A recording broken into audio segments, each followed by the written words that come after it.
Merhaba sevgili arkadaşlarım, güzel şortçularım, canlarım. Vallahi ben müzik koymayı beceremiyorum şortlarıma. Bugün ne yaptık arkadaşlar? Bugün mis gibi bir dereotlu poğaça yaptık. Evet sevgili arkadaşlarım, dereotlu poğaçamız bu şekilde. Çok güzel kıpkırmızı kızardı. Ufum ufum oldu. Sevgili şortçu arkadaşlarım. Evet arkadaşlarım, bu dereotlu poğaçanın yapımını öğrenmek istiyorsanız şu şekilde de ufum ufum oldu. Kırdık arkadaşlar. İçi peynirli şu şekilde. Bakın gördünüz mü? Bu şekilde içi peynirli olan bu dereotlu poğaçamızı kıyır kıyır, içi de dışı da sevgili arkadaşlar. Yapımını öğrenmek istiyorsanız canlarım, bunu yapımını öğrenmek istiyorsanız kanalıma gelin, kanalımda görün, yapın. Merhaba sevgili güzel arkadaşlarım, nasılsınız, iyi misiniz? Sevgili dostlarım, güzel arkadaşlarım, canlarım, yavrularım, kuzularım, bir tanecik yavrularım. Benden küçükler, benim torunlarım yaşında olanlar, nasılsınız, iyi misiniz? Bizlere de soracak olursanız işte mektup yazar gibi yine başladık. İyiyiz. Çok şükür Allah'a. Rahatsız oluyoruz. Geçiyor. Şöyle göstereyim. Her tarafı soydum, çıplattım. Duvarları sileceğim arkadaşlar. Şu şekilde. Ondan sonra sevgili arkadaşlar işte tamirat yapıyoruz. Mutfak temizliği yapıyoruz. Biraz rahatsızlandım. Geçti. Ondan sonra dedim ki arada biraz ara oldu. Arkadaşlarıma bir vlog çekeyim. Arkadaşlar bu tarif benim şeyimde, bu tarif var. Sayfamda, kanalımda var ama bu tarif farklı bir reçete. Geçen gün kütüphanemi karıştırırken değişik bir reçete buldum. Benim büyük eski reçetelerimden, hani tariflerimden kitaplarım falan var. Çok yıllar önce aldığım. Bu tarifi de dedim arkadaşlarıma göstereyim. Bakalım beğenecekler mi? Bakalım güzel olacak mı? Bakalım bir denesinler dedim. Evet, bir sürü aynı tariften var. Çok da güzel oluyor, lezzetli oluyor. Sadece bir malzemem eksik arkadaşlar. Havucum eksik. Havucu da almadım. Havuçsuz olsun dedim. Ama siz havucu koyun. Çünkü havuç koyduğunuz zaman havuç keklerde, poğaçalarda fıstık filetosu gibi olur arkadaşlar. Fındık filetosu gibi olur. Fındığı ince ince kıyıyorsun ya. Havuç bu tadı veriyor. Havucu alın yani. Alırsanız koyarsanız da harika olur. Tam orijinali olur. Şu anda ben dereotlu poğaça yapıyorum. Bütün malzemelerimi buraya koydum arkadaşlarım. Hepsini koydum. Bu kabartma tozlu bir dereotlu poğaça arkadaşlar. Malzemelerimizde neler var? 2 tane yumurta, ikisi içine, birisi yüzüne arkadaşlar. Sarısı sadece. Yetmese bir daha ilave edebiliriz. 200 gram tereyağı arkadaşlar. Siz isterseniz tereyağı yerine normal katı yağ kullanabilirsiniz. 1 bardak sıvı yağ arkadaşlar. Ben yarım ölçü yapıyorum. Yani yarım kilo un diyeyim arkadaşlar. Aslında 400 gram 1 kilo una olur ama ben 10'ar gram olduğu için bakın şunlar 10'ar gram. 2 tane kabartma tozu aldım. Ondan sonra 1 tane karbonat arkadaşlar. Bu başka. Bu karbonatı size göstereceğim. Özellikle çıkarttım.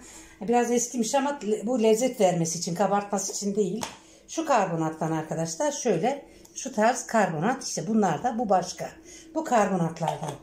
Ondan sonra 1 kaşık da o karbonattan sevgili arkadaşlarım. Ondan sonra 2 kaşık yoğurt arkadaşlar. Eğer şey yaparsanız 4 kaşık koyabilirsiniz. Ondan sonra peynirimiz var. Ve şimdi arkadaşlar yavaş yavaş önce ilk evvela bu şekilde malzemelerimiz bunlar sevgili arkadaşlar. Ve dereotumuz, ben biraz dereotunu fazla tuttum arkadaşlar. Çünkü dereotu guatıra falan çok iyi geliyor. Şekeri de düşürüyor. Her şeye iyi gelen bir ot olduğu için ben böyle büyük bir bağ dereotunu fazla tuttum. Siz isterseniz az koyun, isterseniz çok koyun. Evet arkadaşlar, size ölçü vereceğim. Ölçü vere yapacağım arkadaşlar. Şu bardakla, normal standart bardakla ölçmeyelim. Şu bardakla ölçeyim arkadaşlar. Bu bardakla, bakın şu benim ölçüm, her zaman söylemişimdir. Bakalım ne kadar alacak. Şöyle bir tane koydum. Arkadaşlar bak, bu bir tane bir bardak alıyor. Yani şöyle bir tane koydum. Sertlik ve yumuşaklık derecesine göre unu ayarlayacağım arkadaşlar. Bir tane daha koydum. 2 tane. Şimdilik 2 tane koydum. Bir yarım daha koyun. 2,5 bardak olsun arkadaşlar. Bir yarım daha koyabilirim. Ya da koymayabilirim. Duruma bağlı, şeyimize bağlı. Hamurumuzun sertlik derecesine bağlı. Evet sevgili arkadaşlar. Şimdi unumuzu koyduk. Ondan sonra ne yapacağız arkadaşlar? Tabii unumuzu koyduktan sonra şu şekilde yağlar önceden çıkartmam gerekiyordu sevgili arkadaşlar. Unutmuşum. Çok sert. Şunlar yumuşak ama şu iki parçası sert. Bunları şu şekilde biraz hafif bir iri şeyle yumuşatayım. Şöyle. Arkadaşlar ben tereyağı çok fazla kullanmıyorum ama yani bazı özelliği mesela bulgur pilavına çok az böyle küçük küçük parçalar halinde kullanıyorum. Bunun nedeni de arkadaşlar aslında tereyağı vücuta yararlı ve şifalı bir yağdır. Ama ben çok aşırı kullanamıyorum. Kolesterolden dolayı. Kolesterolüm çıkar diye korkuyorum. Kimisi çıkarıyor tereyağı diyorlar. Kimisi çıkarmıyor diyorlar. Sevgili arkadaşlar. Bilmiyorum çıkarıyor mu çıkarmıyor mu. Emin değilim. Şu sertleri önce yapayım. Evet arkadaşlarım. Sizler nasılsınız? İyi misiniz arkadaşlar? Bu arada benim için çok güzel bir haber. Sizin için öyle mi bilmiyorum. Oğlumla konuşuyoruz artık. Birbirimizi çok özlemişiz. Artık sorunları yavaş yavaş pek sorunumuz yoktu aslında. Basit şeylerdi. Onu çok seviyorum. Evladım benim. Oğlum geldi. Konuştuk arkadaşlar. 5-6 saat neredeyse konuştuk oğlumla. Onu çok özlemişim. O da bizi özlemiş. Arkadaşlar. Umarım işleri yolunda gider. Her şey yolunda gider. Yavrum, Aydın'ım. Evladım seni çok seviyorum çocuğum. Kurban olurum annem sana. Evet arkadaşlar işte bu şekilde çok özlemiştim. O da çıktı geldi. Demek ki kalp kalbe karşıymış. Çok özledim arkadaşlar evladımı ve o da telefon etti ve konuştuk. Sorunlarımızı konuştuk. Basit arkadaşlar aramızda bir sorun yok ama işte o an için öyle şeyler oldu. Evet arkadaşlar bunu bu şekilde yapayım. Şöyle bakın şöyle yapayım. Bunu bu şekilde indirdi. Evet yağımızı bu şekilde rendeliyoruz. Arkadaşlar bunda en önemli püf noktalarından birisi önce yağla unu bir güzel karıştıracağız arkadaşlar. İlk önce yağla unu karıştıracağız. Genelde pastanede yapılan poğaçalarda şeylerde genel itibariyle yağla unu karıştırırlar arkadaşlar. İlk önce yağla un karıştırılıyor. Yani o şekilde yapılır. Evet sevgili arkadaşlarım ben de eskiden beri yemeklere poğaçalara çok meraklıydım. Ama hepsini yapmıyordum. Hani dereotunu çok fazla sevmezdim önceden arkadaşlar. Ama guatr olduktan sonra dereotlu poğaçayı yapmaya, denemeye devam ettim. Ve alıştım ve çok güzel olduğunu fark ettim. Aslında küçükten neye alışırsak sonradan da sevgili arkadaşlarımız o şekilde şey oluyor. Devam ediyorsun işte. Başta alışmak lazım aslında. Aslında annem de severdi aslında ama neden alışmadığımızı bilmiyorum. Dereotunu çok fazla abartmıyorduk. Dereotunun çok güzel gittiği kabak yemekleri arkadaşlar. Ondan sonra bakla yemekleri, fava falan onlara çok güzel dereotu gider. Ondan sonra dereotu köftelere çok güzel gider. Mercimekli köfteye özellikle muhteşem olur. Sevgili arkadaşlar. Şimdi arkadaşlar unumuzu 2,5 bardak koyduk. Bunu şu şekilde hamura şöyle yedireceğiz arkadaşlar. Unumu şöyle iyice şöyle bakın yediriyorum. Şöyle tam alsın beni. İşimi alsın arkadaşlar. Bu şekilde yediriyorum.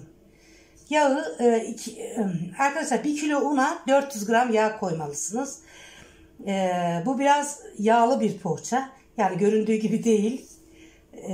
Sanıldığı gibi değil. Yağlı. Pastanede alınan poğaçalar yağlı. Zaten yağ koyarsan kat verir, lezzet verir ama çok aşırı da tüketirsek tabii vücudumuza zararlı. Ama kalitesiz bir yağ kullanmaktansa tereyağıyla yapmak daha mantıklı arkadaşlar. Senede yılda bir de yaparsanız, hani nadiren yaparsanız kalitesiz yağ yerine tereyağı tercih edin. Yani küçük paketlerden alın. Büyükler çok pahalandıysa yani en azından kaliteli. İnşallah kurban olduğum Rabbim herkesin gücünü yetmesini Allah'tan, Cenab-ı Allah'tan diler niyaz ederim arkadaşlar. Hayat çok pahalandı. Tereyağlar da pahalandı. Ama ben inanıyorum Cumhurbaşkanımız, devletimiz bunlara çare bulmaya başlayacak arkadaşlar. Çünkü dış politikası muhteşem, iç politikası da düzelmeye başlayacak. Ben çok bütün kalbimle inanıyorum şeyleri falan, benzini şunu bunu, o bir yolunu bulup ucuzlatacak. Evet arkadaşlar, şimdi siyaseti de bırakalım. Buraya girdik ama şimdi şeye girelim arkadaşlar. Bakın şu şekilde güzelce şöyle arkadaşlar yağla unu yedirdik arkadaşlar. Gördünüz mü? Bu şekilde yağla tereyağıyla 200 gram tereyağı, yarım kilo una, 1 kilo una da 400 gram tereyağı veya isterseniz karışık yapın, katı yağ koyuyoruz arkadaşlar. Şimdi arkadaşlar 1 su bardağı 1 kilo una konur. Ben çay bardağı yarım, şöyle büyük çay bardakları var ya hani BİM'de satılan, bu şekilde büyük, dubleden biraz küçük. Bu yağı da bunun üzerine şöyle koyuyorum arkadaşlar. Şu şekilde yağı koydum. Evet sevgili arkadaşlarım, bunu da koyduktan sonra şimdi kabartma tozunu koyuyorum. Normal bu gösterdiğim baking değil, bu değil arkadaşlar. Bunu da koyacağız. Normal kabartma tozunu da lezzet versin diye bu şekilde koyuyoruz. Oraya da döktüm biraz, dur. Şu kabartma tozu da 20 gram arkadaşlar. 2 paket koyuyoruz. 40 gram olması gerekiyor. Taze olmasına dikkat edin. Bazen kabarmaya da biliyor. Bayatlayınca. Şu benim mesela, şu öteki kabartma tozum artık bitmiş ama gidip almadım. Şimdilik o lezzet için koyduğum için.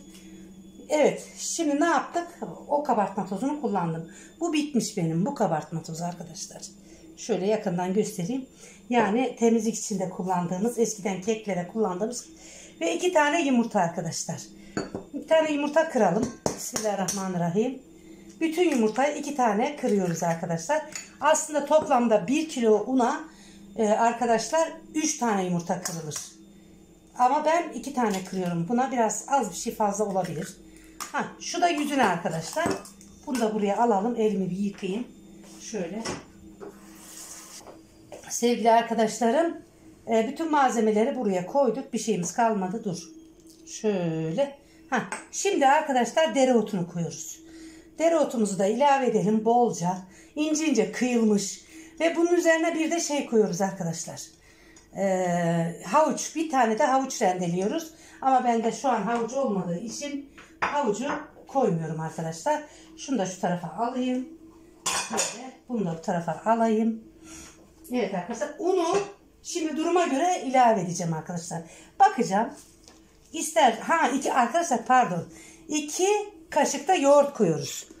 Olmazsa olmazımız. 2 tane kaşık şöyle arkadaşlar, 1 2, bu biraz koyu yoğurtmuş. 2 kaşık da şöyle yoğurt koyuyoruz. Koyu olduğu için ben az bir şey daha koyuyorum arkadaşlar.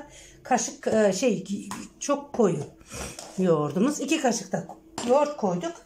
Neredeyse yoğurdu unutuyordum. Şimdi bunu güzelce yoğuracağız arkadaşlar. Şu şekilde yoğuruyoruz.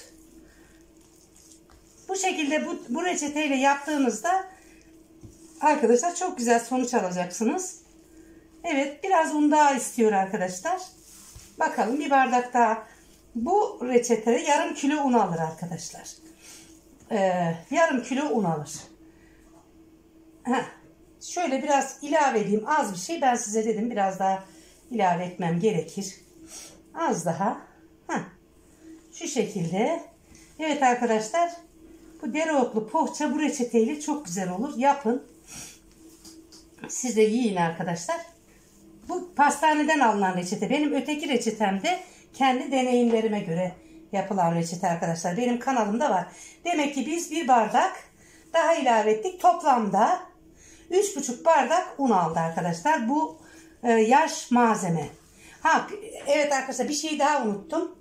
Bir tuzu unuttum. Sevgili arkadaşlarım, ben böyle unutuyorum işte.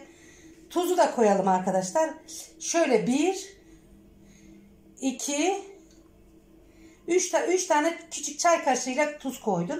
Çok aşırı tuzlu iyi olmaz. Yeter bu kadar. Tuzu da koydum. Tuzu unutmuştum. Tuzu da koydum. Tuzsuz bir dereotlu poğaça olacak arkadaşlar. Arkadaşlar, yoğurdu unutuyorum. Tuzu unutuyorum. Birini koyun. Ben biraz B vitamini hapı içeyim. Evet. Hastalıktan mı neden mi kendimizi toplayamıyoruz. Şöyle güzelce bir hamur yaptık arkadaşlar. Bu hamuru çok fazla örselemiyoruz. 3,5 su bardağı oldu. Çok azıcık bir şey böyle şöyle ekeleyip. Çok örselemiyoruz hamurumuzu. Yani çok aşırı böyle yoğurmuyoruz. Şöyle birbirine giriyor. Arkadaşlar bu kuru poğaça hamurları, bu tarz hamurları çok aşırı böyle derecede böyle felaket böyle şakkıdı yoğurmuyoruz. Yağlar içerisinde çok aşırı derecede erimiyor. Bu şekilde yaptık. Kabımıza gayet güzel büyükçe, sevgili arkadaşlarım, şu şekilde. Şimdi bunları yapmaya başlayalım. Yapımına başlayalım. Şöyle kenara alalım hamurumuzu. Şuraya şöyle masamızın üzerine tuzunu da attık. Biraz daha şöyle yapayım. Tuz iyice karışsın. Tuzu sonradan attım arkadaşlar. Tuzu unuttuk. İsteyen bir çorba kaşığı da şeker atabilir arkadaşlar. Ben atmıyorum. İsterseniz atarsınız, istemezseniz atmazsınız. Bu sizin kendi bileceğiniz iş. Bu şekilde ben şöyle azıcık şöyle hafiften şöyle unlayayım, çok az. Bismillahirrahmanirrahim diyeyim. Sevgili arkadaşlarım, şöyle yuvarlak. Arkadaşlar, ben satmadığım için, burası ev olduğu için, ev ortamı olduğu için poğaçayı ben tartma falan ihtiyacı duymuyorum. Pardon, şu şekilde arkadaşlar. Şöyle yapıyoruz arkadaşlar. Şöyle yapıyoruz. Şu şekilde arkadaşlar. Şu şekilde bir şey veriyoruz. Form veriyoruz. Yani pide formu gibi bir form veriyoruz. Şöyle. Büyüklüğünü kendiniz ayarlayabilirsiniz. İsterseniz kocaman yapın. İsterseniz bu şekilde yapın. Ben şöyle kenara bunları yapayım. Bir tane daha göstereyim. Yapayım. Şu şekilde. Şu şekilde arkadaşlar. Şöyle avucumun ayasıyla şu kadar bir şey. Bu kadar küçük. Bir yumurta kadar yani. Yapıyorum şöyle. Şöyle yapıyorum. Arkadaşlar, yağı bence yani dolapta donmuş vaziyette olup da rendelerseniz yani daha güzel olur. Benim bir kısmını rendeledim, bir kısmı oldu. Şu şekilde arkadaşlar. Bu şekilde devam ediyorum ben. Bitirelim. Yumurtalarken görüşürüz. Evet arkadaşlar, azizallah, la ilahe illallah, takbirsi Muhammed Resulullah. İşin en güzel kısmına geldik arkadaşlar. Şu şekilde yumurtalarımızın sarısını şöyle koyalım bakalım arkadaşlar. Şöyle bir koyalım. Arkadaşlar, şunlar sade. Her bir poğaçanızın ne yaparsanız yapın arasında şöyle 1,5 parmak olacak arkadaşlar. Kabarma payı. Evet, şimdi sürelim bakalım. Bir tane yumurtanın yetti. Eğer 1 kilo undan yaparsanız arkadaşlar bu poğaça çok lezzetli ve yiyimli oluyor. O sebepten dolayı poğaçayı yaparsınız. Sevgili arkadaşlarım. Şu şekilde şöyle güzelce üstüne bir damla yağ da damlatabilirsiniz yumurtanın. Bir damlacık şöyle güzelce sürelim bakalım. Evet arkadaşlarım, çok güzel bir şekilde dereotlu poğaçamız. Bu ikinci ve değişik bir reçete arkadaşlar. Öteki benim kendi reçetemdi. Bu da ikinci reçete. Evet arkadaşlar, bunda şurada sadelerim var birkaç tane. Onun üzerine atacağım. Şimdi arkadaşlar, isteyen bunu katar. Şöyle, istemeyen atmaz. Kendiniz bilirsiniz. Ama ben dereotunu Çörek otunu çok seviyorum sevgili arkadaşlar. İsteyen atsın, isteyen atmasın. Bunun içerisine havuç rendelerseniz arkadaşlar fıstık filatosu gibi olur. Yani güzel olur. Keklerde, şeylerde ve kavrulmuş susam atıyorum arkadaşlar. Susamınız kavrulmuş değilse ocakta birazcık tavada az bir şey kavuruverin. Az bir şey dibine bir damlacık yağ da koyarsanız daha güzel bile kavrulur. Ama kuru da kavrulması tavsiyedir. Şöyle susam atıyorum. İsterseniz atarsınız. İsterseniz atmazsınız. Bunlar arzuya bağlı bir şey. Genelde atılıyor arkadaşlar.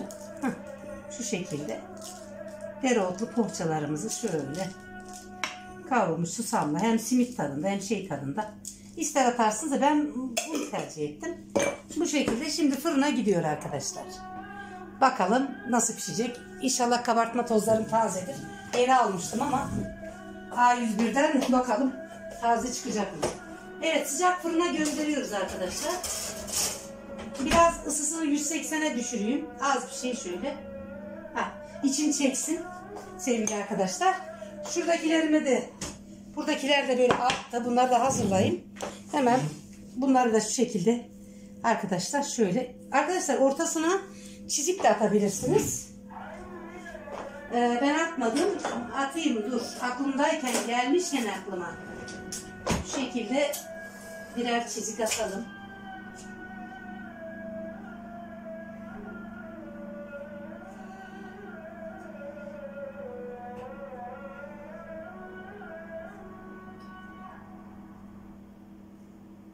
Neyse buraya geç kalmışız.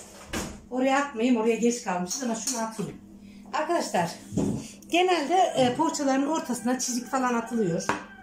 Ben şunu da yapayım, yumurtalayayım. Bu yumurta bunlar sade. Çok sık koymadım. Kabarma payı koyduk arkadaşlar. Şu şekilde bu yumurtamı da bir yumurtayı hepsine getirdim. Yarım kiloya yetti. 2 yumurta da 1 kiloya. Arkadaşlar ben yarım ölçü yaptım. İsterseniz bir ölçü yapabilirsiniz. Şimdi buna genellikle şöyle haç işareti yapıyorlar arkadaşlar. Ben haç işareti yapmıyorum. Çarpı yapayım. Arkadaşlar şu şekilde çarpı yapayım ya da şöyle yapayım. Haç işareti yapmıyorum arkadaşlar. Şöyle yapayım. Çünkü ben ona katılmıyorum. Poğaçalarda şöyle çift yapayım. Şöyle olsun. Haç işareti olmasın. Böyle diyorlar ama bazı şeylerde de o pastanın kabarıp açılmasını sağlıyor. Ama haç şeklinde yapmayayım. Evet, bu şekilde yaptım. Şimdi bunu da atalım şeyini. Şu şekilde çörek otunu. Sade bu. Evet, bunu da şey yapalım. Biraz saçma bir mantık ama o haç işareti gibi geliyor bana. Biraz bilmiyorum, saçma mı konuştum ne? Ama böyle yapmak istedim.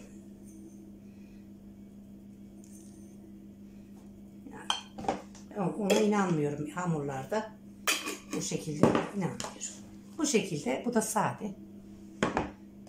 Bu şekilde yaptık arkadaşlar.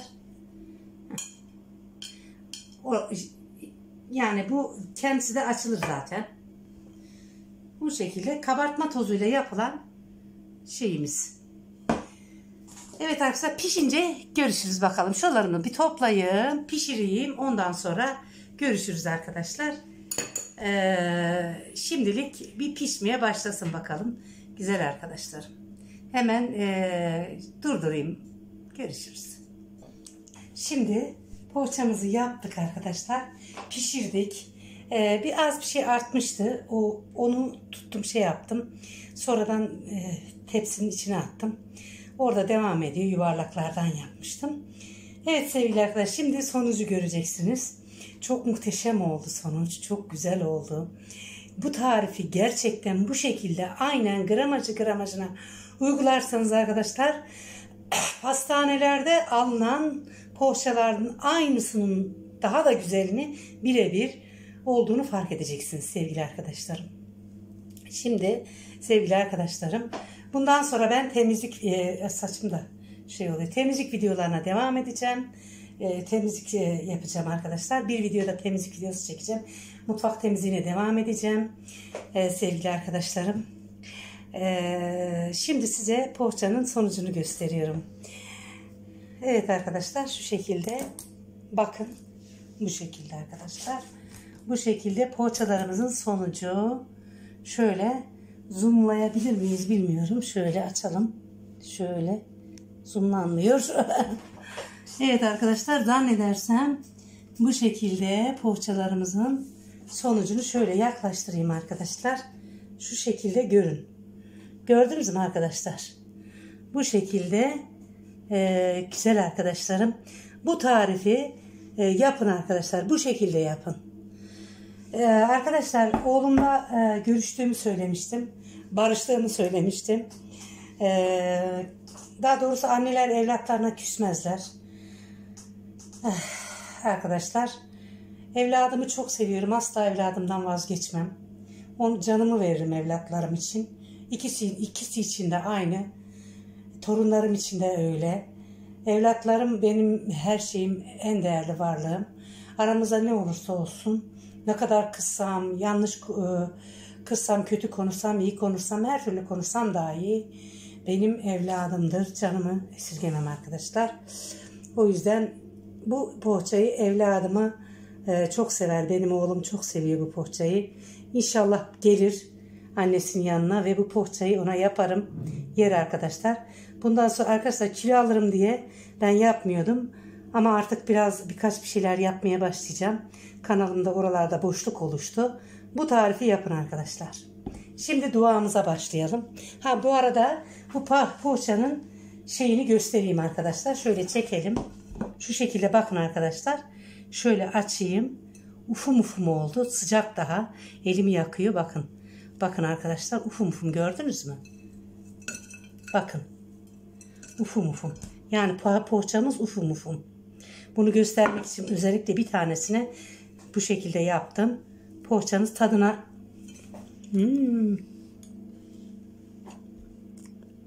kıyır kıyır. Arkadaşlar, ya işte bunu bakın, hakkınızı helal edin. Kıyır kıyır. Bunu özellikle dişle gösteriyorum ki anlayın diye. Bismillahirrahmanirrahim. La ilahe illallah. Allah'ım, evimizden bolluğu bereketi esirgeme. Vatanımızdan, milletimizden, Türkiye'mizden, dünyadan, iyi insanlardan bolluğu bereketi esirgeme ya Rabbil Alemin. Hastalara şifa, dertlere deva. Kurban olduğum Allah'ım, dertlere deva ver. Allah'ım, ülkemize bolluk bereket ver. Her şeyi çözümünü sağla. Allah'ım, polisimizi, askerimizi, o sınır boylarında nöbet bekleyen o yavruları, komutanlarını hepsini sen koru ya Rabbi. Devletimizi sen koru. İnsanlarımızı sen koru.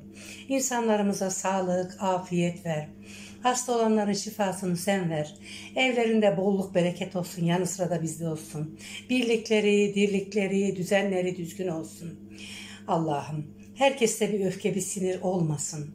İnşallah kurban olduğum Allah, petrolde iner, her şeyde iner. Ya Rabbil Alemi, her şey yoluna girer. Dünyamız düzelir, ülkemiz düzelir. Devletimiz zaten elinden geleni yapıyor. Kurban olduğum Rabbim herkesi korusun, vatanımızı, milletimizi, Türkiye'de yaşayan herkesi korusun, dünyada yaşayan bütün iyi insanları korusun, onların da hastalarına şifa, dertlerine deva ihsan eylesin ya Rabbil Alemin. Amin, amin, amin. Allah'ım sen büyüksün. Ya Rabbil Alemin sen büyüksün. Sen dualarımızı kabul eyle. Bolluk, bereket, hayırlı, sağlık ihsan eyle. Herkese sağlık her şeyden önemli. Sağlık, birlik ve dirlik. Hoşça kalın arkadaşlar, dostça kalın. İzlediğiniz, kanalıma geldiğiniz için, onur verdiğiniz için çok teşekkür ederim sevgili arkadaşlar. Çok sağ olun. Görüşmek yeni videolarda görüşmek üzere. Sevgiyle kalın, dostlukla kalın.